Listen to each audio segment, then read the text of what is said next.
पैशांच्या हव्यासापायी एका आईची आणि मुलाची ताटातूट झाली। 9 महिन्याच्या लेकराला तिच्या आईच्या मायेला पारखं व्हावं लागलं। अमानवीय छळामुळे क्षणभराच्या आत पत्नीनं अनंत काळाच्या मातेवर मात केली आहे। चिमुकल्याला पोरकं करताना आईच्या मनाची काय घालमेल झाली असेल, ऐकूया बाळाशी आईचा हा काल्पनिक संवाद।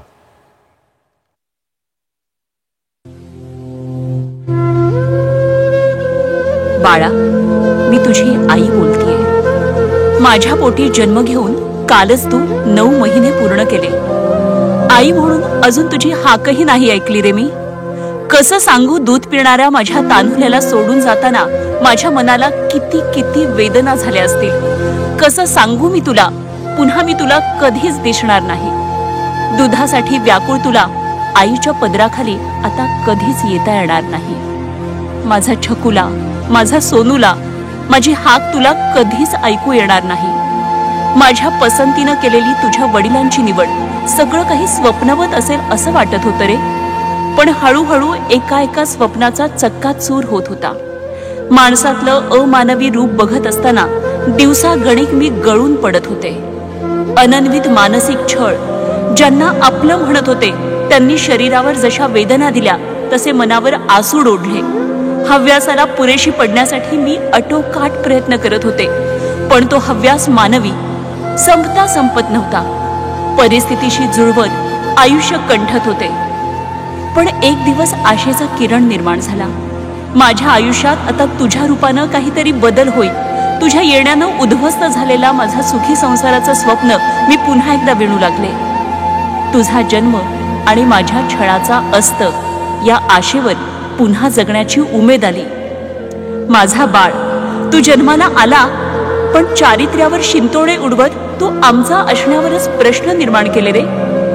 पुन्हा तोच छळ, तीच दशा खूप खूप खूप सहन केलं। ज्यांना आपलं म्हटलं ती माणसं मला मरणाकडे लोटत होती, पण प्रत्येक वेळी तुझ्याकडे बघून मी दिवस ढकलत होते।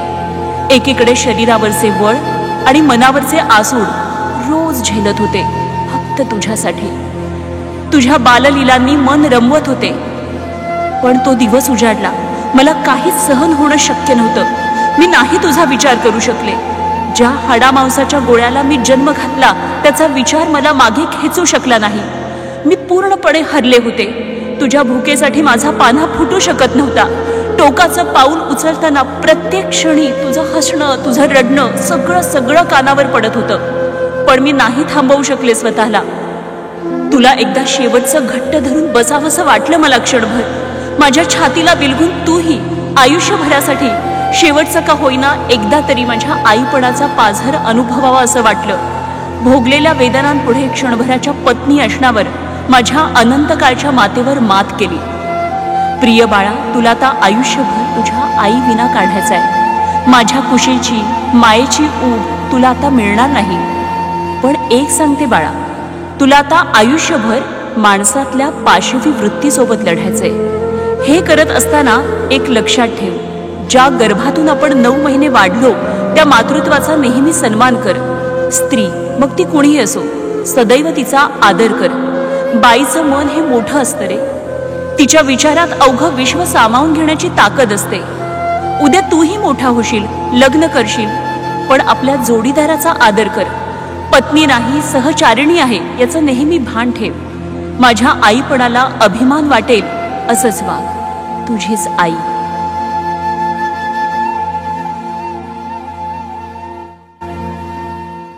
संवाद जरी काल्पनिक असला तरी टोकाचं पाऊल उचलताना एका आईच्या मनामध्ये काय घालमेल होती, तिच्या मनामध्ये काय विचार होते, हे जर आपण कल्पना केली तर आपल्या अंगावर काटा येतो, डोळे भरून येतात।